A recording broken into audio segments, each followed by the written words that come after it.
Hi, everybody. I'm Kelly McAllister, live in the offices of West Tennessee, of the United Way of West Tennessee. Of course, this organization puts on a wonderful event every year called the First Ladies Luncheon. And this beautiful lady was supposed to be the keynote speaker back in April.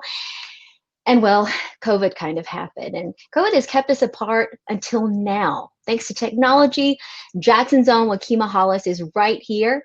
And we're going to talk a little bit about the world, her life, what's going on, and just being a beautiful daughter of West Tennessee, specifically the city of Jackson. Thanks for being here. Of course. Thanks for having me. It's good to be with you guys, even if it's just virtually. Well, we always want you to come home and visit, but when you can't, we're glad that technology will get you here. Definitely. So we're going to tackle a few subjects. Of course, we want to get updated on you, your wonderful career, your wonderful life. You live in New York City now, but you say you get back to West Tennessee quite often, or when you can. I do. I try to come back at least once or twice a year. West Tennessee is home for me, and there is no place like home. So I love to come back as much as I can. Well, we're going to jump in if you're okay with that. Let's do it. We want to talk about what kind of everybody's talking about right now and just kind of the state of the world. We're kind of in an unprecedented time. Things have changed after the tragic death of George Floyd. And of course, the realities his death is making us face about race, what we are seeing in our country, what we've seen in our country, what we've seen in our world. And you've spoken about your feelings, your emotions, and what you would like to see happen through your social media platforms. So can you speak to that a little bit? Yeah. These past several weeks have been a very difficult time for everyone in America, especially for Black people. And, we've all been sad, we've been confused, and it's been uncomfortable.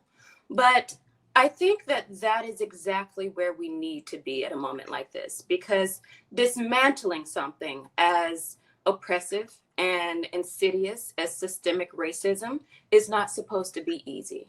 So I would just like for white people who are wanting to be allies right now, I want you to know that being openly and vocally anti-racist is not going to be comfortable. Just like being on the receiving end of racism has not been comfortable for people for many years. But I have been very encouraged by the fact that the protests are getting larger, safer and more peaceful, but most of all, they are becoming more diverse. And that lets me know that we as a country finally get it. We get that this isn't a Black issue, it is a human issue. And I find that so encouraging. Well, you would be very proud of the city of Jackson. We have continually had protests. They have been overwhelmingly peaceful and very diverse. I know, I've been keeping up. You know, when your friends reach out, your white friends or friends of other races, and they ask you what they can do, or they really are trying but can't see what privilege is, how are you explaining that to them? Well, I think that simply put, privilege is a set of unearned benefits given to someone simply because they are of a specific race or social group. And what is important about that is that when someone calls out your privilege, they are not calling you a bad person. And they are not accusing you of anything. They're just calling out the system that rewards people for the color of their skin or their gender or their socioeconomic status. And if there's anything good about privilege, is that you can use it to help people who don't have that same privilege. So just remember that no one is calling you a bad person. We're just saying that the way things work right now are not sustainable. You have the privilege of not only keeping up with what's happening in a small town like Jackson, but also you're living in New York City. Do you really feel like change is happening? Yes, the protests here are so incredibly diverse. And there are many protests who are led by people who are not people of color because they're just as passionate about these issues as Black people, as brown people.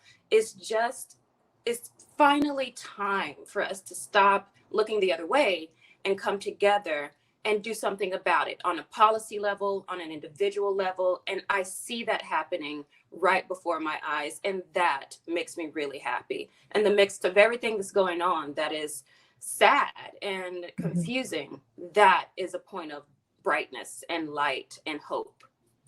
Hope, exactly. You have always been a real advocate for being proud of who you are, especially when you talk about your beautiful hair. Some other women of other races may not really get it, why it's so important to have your natural hair. Can you speak to that? Yes. Even right now, 2020, there are still schools and corporations and office environments that make it against their dress policy for women, Black women, to wear their natural hair. And if you just think about the weight of that, you Hmm. are essentially telling Black women that the way we are born, the way we are naturally, is unacceptable. A lot of language is used calling it unkempt, unprofessional, and that has very heavy and long lasting mental and emotional ramifications to tell a woman that she's not okay and she's not acceptable just the way she was born. So for me, it's such an important issue because it's not just hair. It's so much deeper than that. Yes, it is about self acceptance, but it is also about being accepted in society for who and what we are without having to change it in any way. Being a model, that could not have been an easy fight to wage. No, and it still isn't. I have been told in my modeling career and in my acting career that I will never work until I quote unquote do something with my hair. And you wouldn't think that that would be something I still face, but I do. And my agents and my managers are constantly having to fight for my right to keep my hair natural. And, it's an ongoing battle, but I'm so lucky to have a team of people who don't even look like me. They're not my race. They don't have my hair, but they are willing to fight for me to be myself. And that's, is so important for me, and it's so important for women trying to make it in any industry, but especially one that focuses so heavily on your looks. Well, we are proud that you're fighting and very proud that you're standing up for who you are. These very uncomfortable yet very necessary conversations that we're having about race is happening in the midst of another crisis, COVID-19. Right. We were talking a little bit earlier about how it's kind of kept us quite sedentary. Yeah. How has isolation look like for you? These past several months have been very different for me. I am used to being on the go. I'm used to traveling and working a lot. Mhm. And I think for all of us, it hasn't really been like that, but especially in New York City. It's a city that never sleeps. But for these last couple of months, it's been quite a slow pace. But I think that there are good points to that. It's just sometimes it's kind of nice to slow everything down and make time for things that you wouldn't normally make time for. So I've had a lot of time to reflect and meditate and work out and read and write. But more than that, I think this whole thing has just reminded me how important our loved ones are. So I've Mhm. made sure to get in touch with family members that I haven't talked to in ages and stay in touch with them. So that is one positive thing that I have gotten from this. Well, that's good. Have you gotten stir crazy? Yes. Yes, for sure. I love being busy. So, Hmm. it was quite hard for me at first. And then I settled into it and started to just practice gratitude for the things that I am able to do now that I wasn't able to do before, and creating in different ways that I wasn't able to create before. But I cannot wait to get back to work and get back on camera and in front of the screen. Has New York opened up where you are to the point that you can go out to dinner yet, or have social time with friends face to face? We're not quite there yet. We do have social time face to face, but it has to be outdoors in a Hmm. park setting. We make sure to stay a safe distance from each other. But the restaurants in New York are not open yet for Yeah. dining in.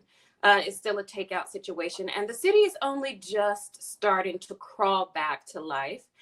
But, I would rather that we do it slowly Right. than to rush into it. But I do miss it. I just miss New York being fast and lively like it used to be. And I can't wait for it to be that way again. Well, Wakeema, we appreciate you being here. We appreciate you supporting the United Way of West Tennessee. Our conversation is going to continue. We're actually going to break up this interview into three segments and kind of tackle different subjects in each of the ones that we do. And I'm just so grateful that you were willing to talk about some really tough things during this one and give us your perspective. Of course. And I'm just happy that you're asking the important questions because these are things that we all have to talk about together because that's really the only way forward. We all have to have these conversations. We have to have them with people who are different from our family and our friends. So I really think that what we're doing here today matters. Definitely. And hope is something that the United Way of West Tennessee gives folks every single day. So if you would like to help out in this effort, make sure to click that donate button on your screen. We'll be back with Wakeema with another interview segment coming up.